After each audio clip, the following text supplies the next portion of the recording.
Hi! Welcome to Platform Mastery. In this video, I will show you how to delete Discord account. To delete your Discord account, click one of your servers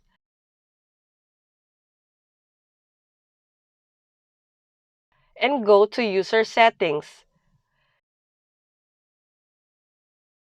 Scroll down and you can see here Disable Account and Delete Account buttons. Click the Delete Account.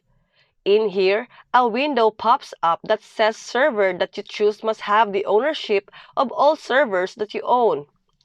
Click OK.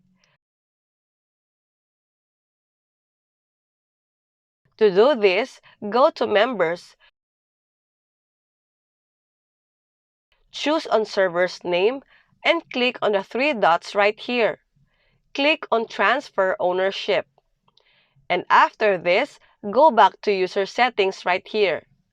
Click on Edit User Profile, scroll down, and you can see here Disable Account and Delete Account buttons.